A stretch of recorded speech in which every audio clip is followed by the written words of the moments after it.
Really, I'm hood rich. I'm really a star. I can't wait to be famous. I can't wait to be famous. I can't wait to be famous. I can't wait to be famous. Really, I'm hood rich. I'm really a star. I can't wait to be famous. Really, I'm haunted. I'm haunted by hundreds. Let's keep it 100. You got. What up, though? It's your boy Common Sense, man. And we already know that common sense isn't common. Alright, so today, man, we have Den of Kings, okay? A Kirk Franklin podcast is new on the scene. And to me, it's what the podcast world actually needs. Real conversations with real men, okay? The first podcast with DC Young, Fly, Country Wayne, and a couple more people, it was a dope conversation. This is the second episode, and this lineup is crazy to me, okay? It's a whole bunch of game given in this show right here, and I feel like the people need to hear it, so I'm bringing it to the folks, okay? So, in this conversation, we have Kirk Franklin, Derek Hayes, Young Jeezy, and Tyler Perry. Tyler Perry is the person who sticks out like a sore thumb to me with the game that he gives. And it's the fact that Tyler Perry is a well-accomplished black man.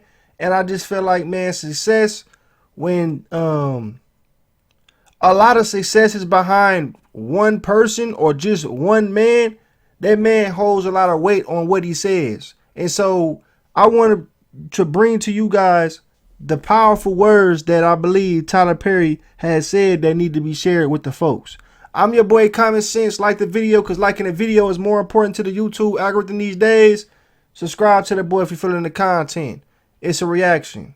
Let's go. And the conversation we really hope is going to impact you. And so just stick around as we chop it up on Den of Kings.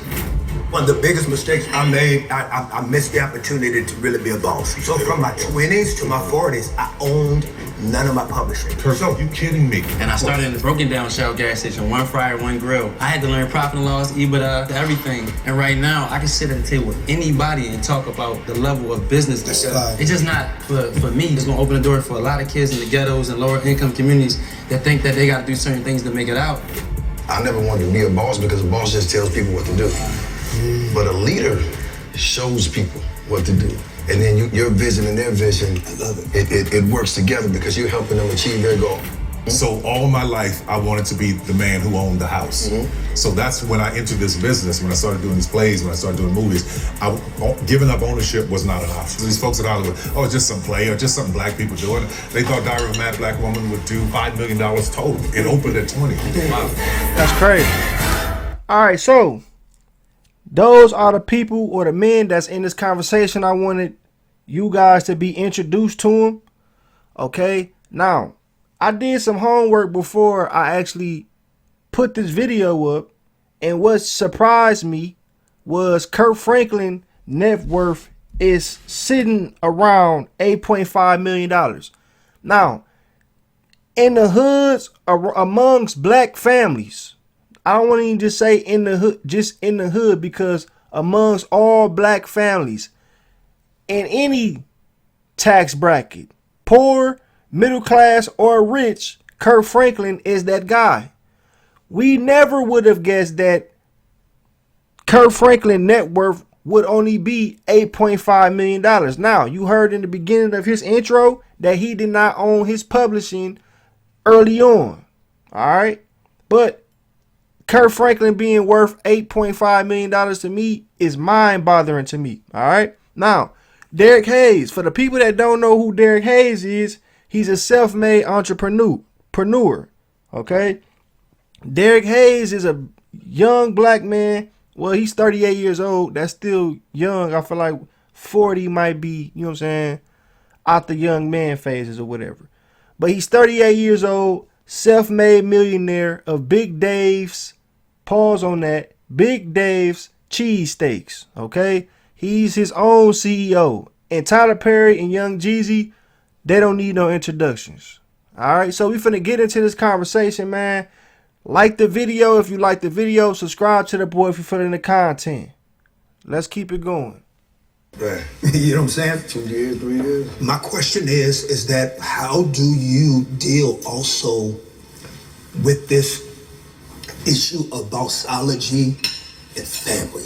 It's because I think that the struggle that I'm always trying to see is that how do you keep at bay everyone that was there from the beginning that watched you struggle and suffer, but then there's this automatic tension of what do I owe? How much do I owe back? Who do I have to bring along? How do I have to let some go? It's like bossology and family. How do y'all struggle with that tension? I fired my aunt. Right. I feel it. I fired my aunt. She said she wanted a job. She would always call asking for money. I'm like, okay, I'll send her the money. I was like, listen, I want to help you. I don't want to help you build this thing, not be welfare to you. So let me give you a job. And she wasn't coming in, calling in all the time. I was like, okay, well, you got to go. Because you want me to hand you the money, but you don't want to work for it. See, that doesn't work for me. And it's the same way with my son. Like, he's 10 years old. Like, there's certain things that he wants. He has to do chores and work for it. Right. I don't believe in giving us things that are just going to handicap us. That is the worst thing you can do. And I've had family members that I've done that to because my mother has asked me to.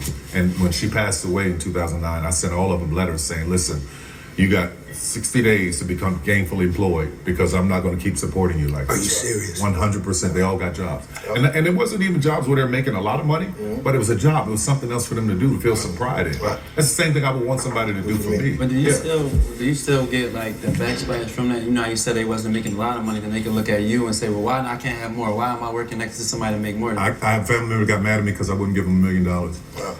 You know, and I asked Jay this. Okay, so coming straight out the gate, man, they having a conversation that if you ever experience being the breadwinner of your family, you know exactly what this guy is talking about. Okay, Tyler Perry, like he said, he fired his own aunt. Okay, for all of us, because I'm someone that definitely has been the breadwinner of my family before, and I had experienced entitlement throughout my family. So for every breadwinner, especially in a black household, for almost every breadwinner, especially in black households, we all have experienced family members having this entitlement type of feeling. All right. Now, Tyler Perry, like he said, man, at the end of the day, bro, his family member get mad at him because they asked him for $1 million and he wouldn't give it to him. It's never enough at the end of the day. If these people is not the people that has their own thing going on, trying to make things happen for themselves, trying to make the shit happen for themselves as they asking you to do for their own life, if they not doing that type of thing, cut him off. And so what Tyler Perry, what he said and how I interpret that is, I tried to help a family member out, man, that kept asking me. Once I tried to help them out the best way I possibly could, and I seen that they did not want to do for themselves as they was asking me to do for them, I had to cut them off.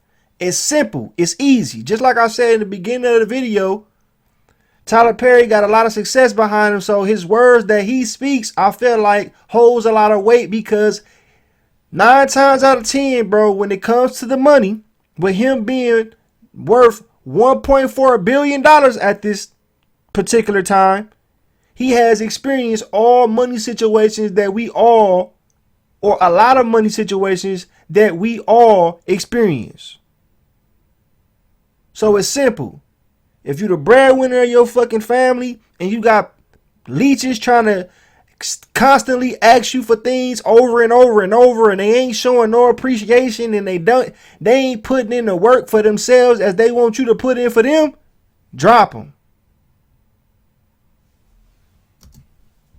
Because I'm actually going through that right now. Wow. You know, when you start getting success, people start pulling on you. I just turned 38 today. Today's my birthday. Happy birthday. Happy birthday. Yeah, happy birthday. And I'm going to be able to talk about this for the rest of my days. For the rest of your life. I'm sitting here with legends on my birthday. But here's the focus, though. What are you trying to do? Like, what if you're trying to build a business to carry everybody in your family through? That's one thing. Right. And if you're trying to do that, then build a business. Yeah. What that means is you got to watch the family members that come putting holes in the boat when you're trying to get across the sea. Right. So sometimes you build a boat by yourself. Right. Y'all all wait over here on the shore. Stay here. I'm building this boat. I'm going to go over and build this, and then I'm going to come back and see who's worthy to come. Right. Because anybody who's going to drag you down or put holes in the boat or try to destroy you, man, why bring them over? I had to get rid of my whole corporate. So Hey, another blueprint spoken by a wise man. Okay? Listen. And again, I'm going to use myself, man. It's, for example, for me, bro, I've had a lot of things that I wanted to work out so I could provide for my family at a high degree, right? Being a black man trying to figure it out in the world, you know, we go from this to that to this to that, right?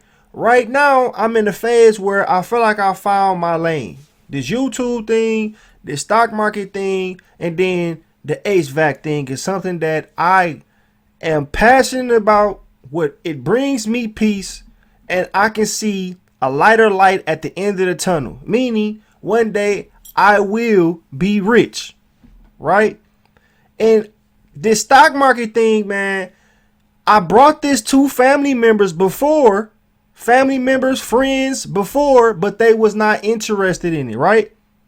Now, so what I did was, and I had to learn this myself, and I'm saying all this, tying it into what Tyler Perry said. What I did was I said, you know what? Just because they're not interested in this doesn't mean I'm going to quit doing this. I'm going to go and focus my own time, my own energy, and I'm going to learn how to do what they consider a trade. Trading stocks. And so that's what I'm doing. I ain't going to be I'm not holding no bitter feeling towards nobody or nothing. When I make it, bro, I will come back and get the folks that I feel that are worthy. And I just feel like that's what we all need to do. Go and create your own lane. And then you come back and you come and get the folks that are worthy. And what worthy look like? Folks that has been on top of their shit, been responsible for their own well-being and family's well-being, taking care of their shit. They got some shit that they working towards, but just can't get over the hump. These are the folks that are worthy, not the motherfuckers that's just sitting on their ass and expecting a handout. Shout out to Tyler Perry, shout out to Kirk Franklin for even having this sit-down conversation and the ideal to wanting to represent some shit like this and bring this shit forward to the people. Let's keep it going. Let me ask this though. Let me ask this. What then can be done just to help somebody watching this whole fear that we know that black men have with mental health and addressing it or speaking to it? How do we kind of deconstruct all the stigma? So right now, I have what I call as a guy summit. I have over 40 of my closest people, like work people, business people, whatever, and we on this group text, and we all support each other. And we all get together, we take trips, golfing trips, whatever. But what I've learned is this is a safe place for me to actually say what I got going on. When I was going through personal situations, a lot of these guys leaned in. It was really there. They really told me their experiences that let me know that I wasn't alone. Even with business stuff, it's like, but I think having a safe space, because women have it. They got their girlfriends, they can go talk, but having a safe space where you can talk to somebody that you can trust and you know they're not gonna go back and say something to somebody else, but then for them to actually give you some type of intel or some type of data, because it's all data. I don't care what you're going through, it's all data. It's somebody that's been through it, they know how to get through it, but you gotta be able to say it wholeheartedly and transparently. Like, that's the safe space. Because once it comes off and it comes out, it's less stressful. But my ego gotta let me receive it though. But see, hold on, stop right there, bro. A bad day for the ego is a great day for the soul, my brother. You feel what I'm saying? Like, that's the problem, what he's saying. It's the ego. Yeah, but the thing is, but think about it though, right? So somebody at your mental that been through all the things that you've been through, right? You take a brother right now off the street, right? For sure. And he sit and listen to this table that we're talking about. Right. He might can't gravitate to what we're talking about because he don't understand that part of it because he ain't living it. So like you take for example, right? You got a guy, his main focus right now is going to go to work, punch his clock, come home, take care of his family, right? And his kids. His friends, he might got a friend that he grew up with and a friend that he worked with. The friend that he grew up with is entitled to him differently than the friend that he worked with because the friend that he grew up with may know him personally to know his flaws. See, I feel like when it comes to men, like right now, you can know something personal about me, and you can use your words on my flaw, and I'd be scared to talk to you at that point. You get what I'm saying? If I'm not weak-minded, if I'm not strong-minded, I'm gonna come back at you. No, it's not what I'm saying that though, Chad. You get what I'm saying? This whole thing about trust. See, you've been blessed with a village of brothers. A lot of men are not blessed with a village. But let me push back on you too. Okay. I had to learn to trust myself first, and it ain't got nothing to do with them. I trusted myself enough to be vulnerable and have these conversations. It has nothing to do with them. But you didn't find your village though, right? No, I found my village when I learned how to trust myself. Nobody's gonna deal with you if they can't trust. If you can't trust you. So you're saying that once you dealt with I dealt with they just started becoming people. Like, let me tell you something about God. I know you know. My bad.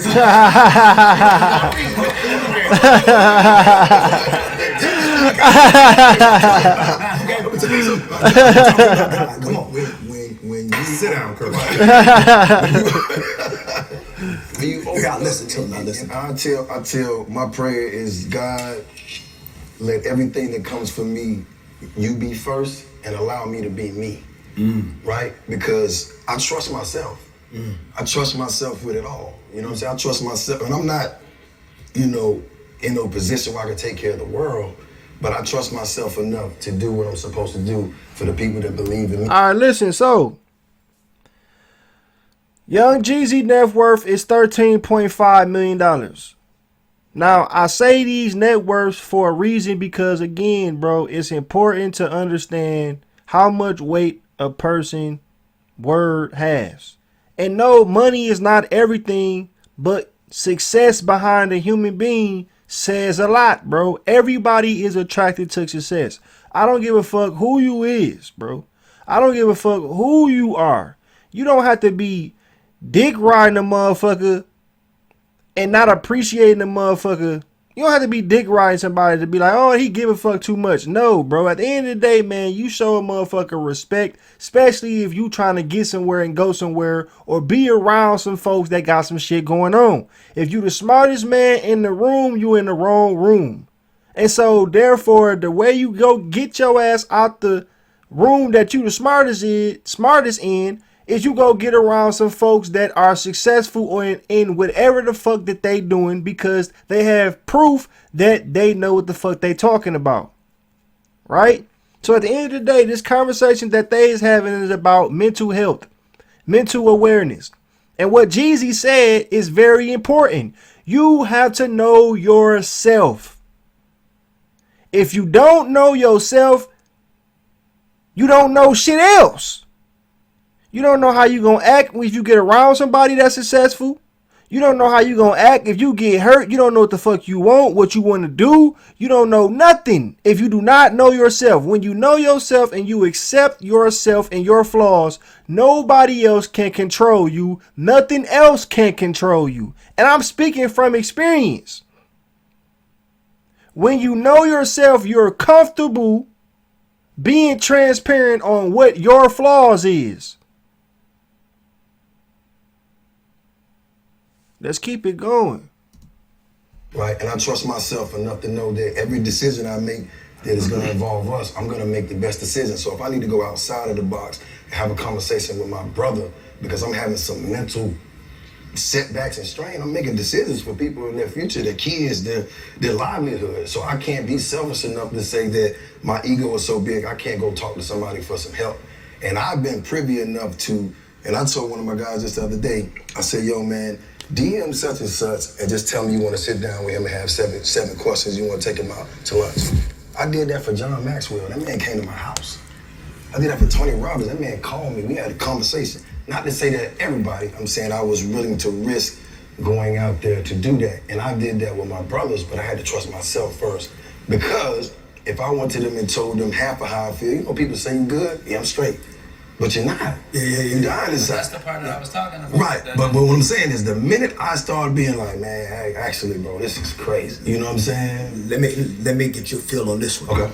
I'm gonna throw this out there, and I want you to. Hey, so look, to me, man, that's the biggest lie that majority of human beings say on a regular. If y'all hear that little, it's the blower that's coming from the AC. If you hear the blower in the background, it's the AC. The biggest lie is, oh, I'm good.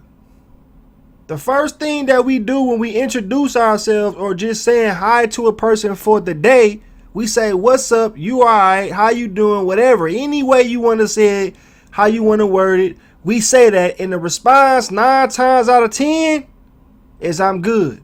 And that response is that response because a lot of folks, black people, black men, we feel like, bro, at the end of the day, don't nobody want to hear about our problems.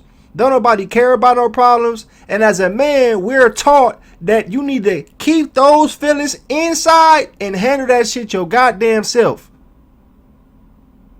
Shout out to Jeezy. Let's keep it going. Let me tell you about God. God, what table I was in? This starts. Oh, God. King, come on. You his son? We gotta understand that our sins and our imperfections are to the universe to help people too. For sure. So it ain't always our wins and all these things. Sometimes it's all about how bad did you lose so somebody can understand. But not even that. It's the losses. Yeah, the losses. It's the losses that get you the data, though. Yeah. I never learned. I So let me ask you this, CJ. So let me throw this out here, and then y'all just kind of deconstruct this and just give it back to me. I can impress you with my success, but I can impact you with my failures. There you go. Share with me some of those failures that you had that have been the most impactful in your life. I say this all the time. I haven't had any failures. Because everything was a game. Lessons. Not one, because everything that I thought was a failure, everything that I thought was there to destroy me, was a wall in a maze that made me go another way. So I hit a wall. I was like, oh, okay. And now I look back on all of those moments and I go, man, nobody showed up. The show didn't happen. I was so depressed, but I thank God because it taught me, number one, that my entire journey is about leaning on Him. And God will remove every human being out of the way that you thought would help you so that you will look to Him and know this was nothing but you. And my whole life, my whole trajectory, my whole career, I can say that there's not one man. There's been great people who've been there with me and helped me here, helped me there, we built it together, but not one man was able to make everything come together. That's right. That's God. Wow. That's God. So I know people look at failures differently, but you got to change the prism on how you let it in. Yes, sir. Oh, that didn't work. Change the prism. Change the mindset behind what you consider a failure or a fail is. At the end of the day, there's no such thing as failures, right? Just depending on how you consume it, how you take that in. Every failure should be considered a lesson because at the end of the day, that's what we gonna learn the most from, the failures. Let me tell y'all something, man. So one time I'm in a fist fight, right? And I'm not gonna say who I was in a fist fight with, but I would say that this person got me this day. But that day, I mean, that motherfucker, bro, it was a war. Best believe that, right? But what I learned from that was at the end of the day, bro, I was too close to a wall where I could not move. I was damn near closed into something. So me moving or rolling under a punch, I couldn't get under the motherfucker, so they caught me. And so I learned from that day, next time I'm in a fight, I need to make sure I got space. Because then I was a smaller guy. I was probably weighing 130, 35 pounds then, right? I was a smaller guy, so I need to have the space to be able to get my shit in and get the fuck out. That's just a small example of something that I learned from what most people would be considered a loss or a failure. I never looked at it like that. I always looked at it as, I won't do that shit again. Next time that situation happen, it's going to be a different story. Shout out to Kirk Franklin, Derek Hayes, Young Jeezy, and Tyler Perry. I'm your boy Common Sense, man. Like the video, because liking the video is more important to the YouTube algorithm these days. Subscribe to the boy if you felt the content. I'm doing what I always do, and I'm signing off. Peace.